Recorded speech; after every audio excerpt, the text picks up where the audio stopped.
اللہ تعالیٰ جل شانہ نے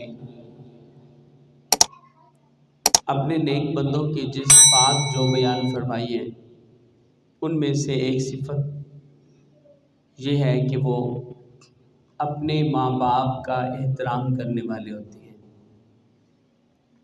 حاضرین گرامی، آج کے اس پرفتن دور میں جبکہ ہر انسان جو ہے وہ معلومات کے لحاظ سے بلندیوں کو چھو رہا ہے، لیکن علم اور عمل کے اعتبار سے جیسے ہم قیامت کے قریب ہوتے جا رہے ہیں ویسے ہی ہمارے جو اعمال ہیں وہ کمزور ہوتے جا رہے ہیں۔ حاضرین گرامی، اس پرفتن دور میں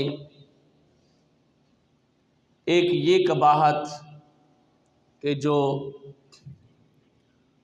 لوگ اپنے ماں باپ کے ساتھ کس طرح کی زندگی گزار رہے ہیں اور انہیں کیسی گزارنی چاہیے۔ تو اس سلسلہ میں اگر ہم قرآن مجید اور احادیث طیبات کا مطالعہ کریں تو ماں باپ کے ساتھ بھلائی کرنا دنیا کی نعمتوں میں بھی برکت کا سبب بنتا ہے۔ دنیا میں بھی انسان مصیبتوں سے محفوظ رہتا ہے اور آخرت میں بھی انسان جو ہے وہ مصائب سے محفوظ اور پرامن رہتا ہے۔ ماں باپ ایسی ہستیاں ہیں جن کے بارے میں رسول کائنات صلی اللہ علیہ وآلہ وسلم کی تعلیمات واضح ہیں۔ ایک صحابی نے آپ صلی اللہ علیہ وآلہ وسلم کی خدمت عالیہ میں گزارش کی، یا رسول اللہ صلی اللہ علیہ وسلم، میرا باپ جب چاہتا ہے میرے پیسوں میں سے کچھ اٹھاتا ہے اور وہ بغیر پوچھے بتائے خرچ کر لیتا ہے، تو میرے لیے شریعت کا کیا حکم ہے؟ کیا میں اسے روک سکتا ہوں یا پھر آپ اسے سمجھا دیں؟ تو پیارے نبی صلی اللہ علیہ وآلہ وسلم کے جو الفاظ تھے اس بندے کے اس قول کے جواب میں، وہ ہمارے لیے راستہ ہیں، روشنی ہیں، ستارہ ہیں۔ میرے نبی کریم صلی اللہ علیہ وآلہ وسلم نے اسے جواب دیا، انت و مالک لابیک، تو اور تیرا مال تیرے باپ کا ہے۔ تو صحابی خاموش ہو گیا۔ اب یہاں پر اس حدیث میں حضور کی تعلیمات کی روشنی میں یہ بات واضح ہوتی ہے کہ والدین کا انسان پر کتنا حق ہے، یعنی وہ اپنے بیٹے کے مال سے اس کی اجازت کے بغیر تصرف کر سکتے، استعمال کر سکتے۔ حضور نے فرمایا، انت و مالک لابیک، تو کہتا ہے کہ میرا باپ مجھ سے اجازت مانگے، مجھ سے پوچھے، تو بھی اس کا ہے اور تیرا مال بھی اس کا ہے، اور وہ اس میں اختیار رکھتا ہے۔ بعض اوقات ایسے معاملات ہوتے ہیں کہ جن میں والدین ناجائز کام کرنے کا حکم دیتے ہیں۔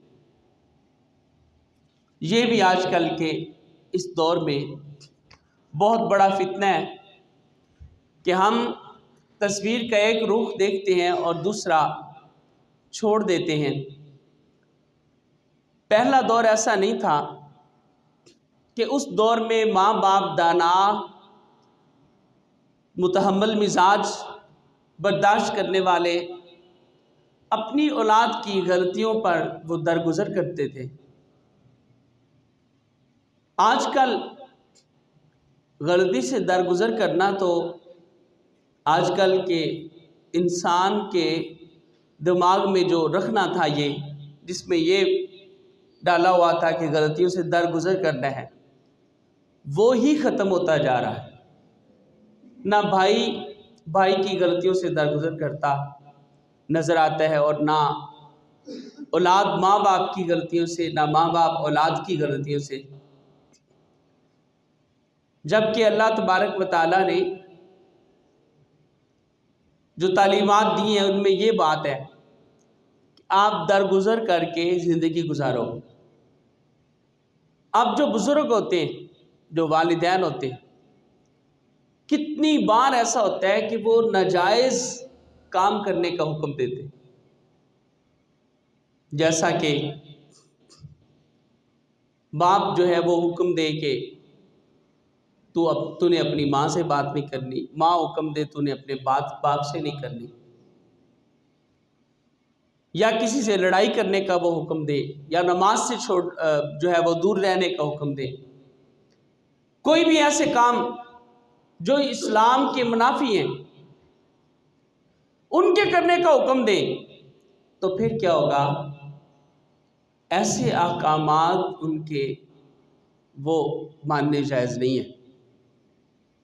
صرف وہ حکم کہ جس میں اللہ اور اس کے رسول کی نافرمانی نہ ہوتی ہو، اس حکم پر عمل کرنا فرض ہے، لازم ہے۔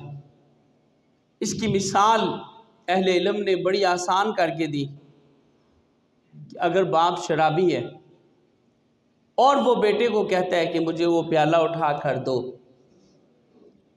تو بیٹے کے لیے جائز نہیں ہے کہ اسے پیالہ یا جام اٹھا کر دے،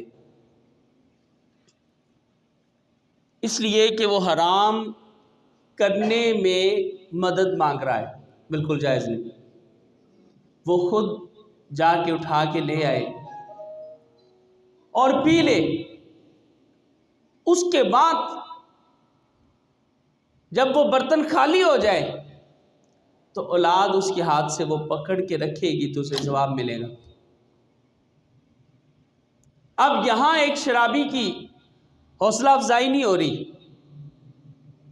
بلکہ باپ اور اولاد کے درمیان جو تعلق ہے وہ بتایا جا رہا ہے کہ باپ اگر گناہ گار بھی ہو پھر بھی اولاد کے لیے یہی حکم ہے کہ جائز کام میں اس کی خدمت کرے، اس کی معاونت کرے، اس کی خدمت گزاری کرے، اس کی بات مانے، اس کے پیچھے چلے۔ تو حاضرین گرامی، جب بندہ ایسا کرتا ہے تو اللہ تبارک و تعالیٰ اپنے فضل سے اس بندے پر دنیا اور آخرت کی بھلائیوں کے دروازے کھول دیتا ہے۔ وقت ضرور لگتا ہے، لیکن ایک وقت آ جاتا ہے کہ جب اللہ تعالیٰ اسے اس چیز کا اجر دکھا دیتا ہے کہ میری رضا کے لیے تو نے اپنے ماں باپ کی طرف سے پہنچنے والی سختی کو برداشت کیا، آج دیکھ تجھے میں اپنی طرف سے اپنے خزانوں سے کیا عطا کر رہا ہوں۔ رسول اکرم صلی اللہ علیہ وآلہ وسلم سے جو منبر والی حدیث ہے وہ بہت مشہور ہے کہ حضور منبر پر چڑھنے لگے تو تین باتیں تھیں۔ ایک سیڑھی پر آپ نے قدم رکھا، آمین کہا، پھر دوسری سیڑھی پر آمین کہا، پھر تیسری سیڑھی پر چڑھے، آمین کہا، اور تیسری سیڑھی پر کھڑے ہو کے حضور نے خطبہ ارشاد کرنا شروع کیا۔ تو صحابہ سے پوچھا کہ میرے صحابہ جانتے ہو میں نے 3 بار کیوں آمین کہا؟ یا رسول اللہ صلی اللہ علیہ وسلم، اللہ اور اس کا رسول جانے۔ حضور نے فرمایا کہ ابھی ابھی میرے پاس جبریل آئے، آ کر مجھے خبر دی کہ آپ کا نام لیا جائے اور کوئی درود نہ پڑے، اللہ تعالیٰ کی رحمت سے دور ہے۔ تو میں نے آمین کہا۔ پھر اس نے کہا کہ رمضان المبارک کا مہینہ پائے اور اپنے گناہ بخشوا نہ سکے وہ اللہ کی رحمت سے دور ہے، میں نے کہا آمین۔ تیسرے نمبر پر جو بات کی وہ آج کے موضوع کے ساتھ مطابقت رکھتی ہے۔ حضور فرماتے ہیں کہ جبریل نے اللہ تعالیٰ کا پیغام سنایا کہ جس کے ماں باپ بوڑھے ہوں اور وہ ان کی خدمت کر کے اپنے گناہ نہ بخشوا سکے، وہ رب کی رحمت سے دور ہے۔ اب اگر بندہ اللہ کی رحمت سے ہو ہی دور تو حاصل کیسے کرے گا؟ رحمت تو وہ بندہ حاصل کرے گا جو رحمت کے قریب ہے، اور اس کی رحمت کے بغیر انسان کی نہ دنیا کام کی ہے نہ آخرت کام کی۔ ہاں، جس پر وہ رحم نہیں کرنا چاہتا، کبھی کبھی اسے دنیا میں اتنا عطا کرتا ہے کہ وہ بندہ بھول ہی جائے کہ وہ اپنے رب سے کوئی دعا کرے، وہ بندہ بھول ہی جائے کہ کسی مسکین پر رحم کر کے اپنے رب کے رحم کا سبب بنے، وہ بھول ہی جائے کہ وہ کوئی نیکی کرے۔ اس طرح سے اسے اللہ تبارک و تعالیٰ اس کی دولت میں ڈبو دیتا ہے، اس کی دنیا کے معاملات میں اس طرح اسے مصروف کر دیتا ہے کہ اس بندے کو توفیق ہی نہیں ملتی کہ وہ کوئی ایسا کام کرے جس کی بدولت اللہ اس پر رحم کرے، تو وہ رحمت سے دور ہو جاتا ہے۔ تو حاضرین گرامی قدر، اسی طرح سے ایک اور بھی روایت ہے، بنی اسرائیل کا ایک واقعہ میرے نبی علیہ السلام نے بیان فرمایا کہ 3 بنی اسرائیل کے لوگ جا رہے تھے، تو طوفان ہوا، تو ایک غار میں انہیں چھپنے کے لیے جگہ مل گئی۔ طوفان کی وجہ سے بہت بھاری پتھر جو ہے وہ اس غار کے منہ پہ آ کے گر گیا۔ اب وہ اتنا بڑا پتھر تھا کہ یہ تینوں مل کر اس سے ہٹا نہیں سکتے تھے۔ اب انہوں نے سمجھا کہ ہماری یا تو موت آنے والی ہے یا پھر ہم تینوں اسی قید خانے میں گھٹ کر زندگی گزاریں گے، نکلنے کا راستہ ہی کوئی نہیں ہے، ہم تو پھنس گئے، بس اب یہی ہے کہ یا تو ایسے بھوک پیاس سے موت آ جائے گی یا پھر اللہ تعالیٰ رحم کرے گا۔ تو بہت سوچنے کے بعد ایک بندے کے ذہن میں بات آئی کہ یار اب ہم سارے پھنسے ہوئے ہیں تو اپنی نیکیاں یاد کریں اور اللہ تعالیٰ سے ان نیکیوں کی برکت سے دعا مانگے، تو شاید اللہ تبارک و تعالیٰ ہمیں اس مصیبت سے نجات دے دے۔ تو ان میں سے ایک نے اپنی نیکی بیان کی کہ وہ ایک گناہ کا اس کے پاس موقع تھا، بات تو لمبی ہے اختصار کے ساتھ۔ جب موقع آیا کہ اسے کوئی بھی روک نہیں سکتا تھا، کوئی بھی رکاوٹ نہیں تھی، ہر طرف سے وہ بالکل پرامن تھا، اور بغیر کسی رکاوٹ کے، بغیر کسی تکلیف کے، بغیر کسی پریشانی کے وہ بندہ وہ گناہ کر سکتا تھا کہ اسے اللہ یاد آ گیا۔ جب اس بندے کو اللہ یاد آیا تو خوف خدا کی وجہ سے وہ کانپ گیا اور گناہ چھوڑ کے بھاگ نکلا۔ یا اللہ، اگر میں نے یہ تیری رضا کے لیے کیا تو مجھے معاف کر دے اور اس مصیبت کو دور کر دے۔ حضور فرماتے ہیں کہ اس کے کچھ جو تھا نا وہ ہٹ گیا، کچھ روشنی آنے لگی۔ تو اسی طرح دوسرا تھا جس نے اللہ کی رضا کے لیے کسی مسکین کو کھانا کھلایا تھا، اس نے اپنی نیکی کا ذکر کیا تو کچھ اور بھی، لیکن بندہ باہر نہیں نکل سکتا تھا۔ اور تیسرا بندہ جس کی نیکی کا ذکر ہونے پر وہ راستہ کھل گیا اور ان 3 انسانوں کی زندگیاں بچی، وہ کون تھا؟ تو اس نے یہ ذکر کیا کہ میرے ماں باپ بوڑھے تھے، جب میں گھر جاتا تو سب سے پہلے اپنے ماں باپ کے لیے انہیں دودھ پیش کرتا تھا۔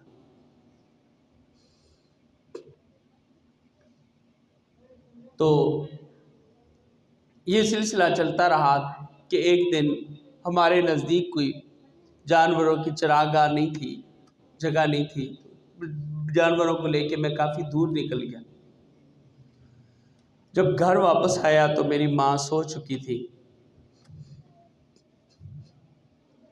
میں نے پیالے میں دودھ بھرا اور اپنی ماں کے سرہانے کھڑا ہو گیا۔ بچے روتے رہے، اس سے مانگتے رہے، اس نے کہا کہ پہلے میں اپنی ماں کو پلاؤں گا۔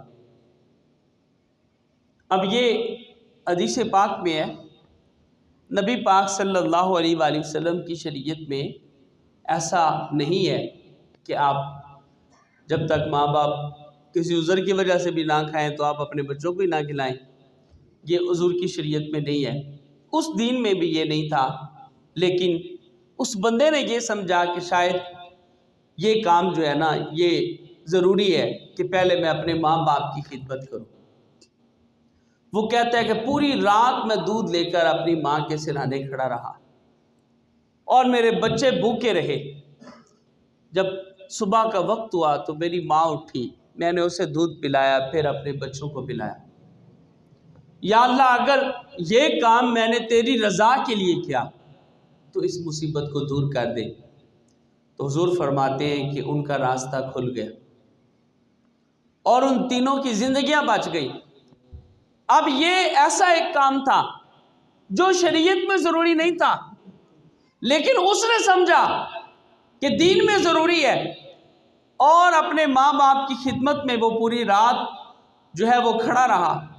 تو اللہ تبارک و تعالیٰ نے اس برکت سے بھی ان تینوں کو مصیبت سے نجات عطا فرما۔ تو اس سے یہ بات ثابت ہوئی کہ اگر کوئی ماں باپ کی ایسے کام میں خدمت کرتا ہے کہ جو ضروری بھی نہ ہو، پھر بھی وہ ماں باپ کی بے انتہا خدمت کرے، تو اللہ تبارک و تعالیٰ اس کام کو بھی قبول کرتا ہے، اور جو ضروری ہو وہ بندہ پورے کرے تو پھر اللہ تبارک و تعالیٰ اسے کتنا اجر عطا فرمائے۔ تو اس لیے اسلام یہی سکھاتا ہے دین ہونے کی حیثیت سے کہ ہر انسان اسلام کے اندر رہ کر اسلامی احکامات کو سمجھ کر کوشش کرے کہ کبھی بھی وہ اپنے ماں باپ کا دل نہ دکھائے۔ جب وہ اس طرح کرے گا تو اللہ اس کے دل کو کبھی ٹھیس نہیں پہنچنے دے گا۔ اللہ تبارک و تعالی ہمیں عمل کی توفیق دے۔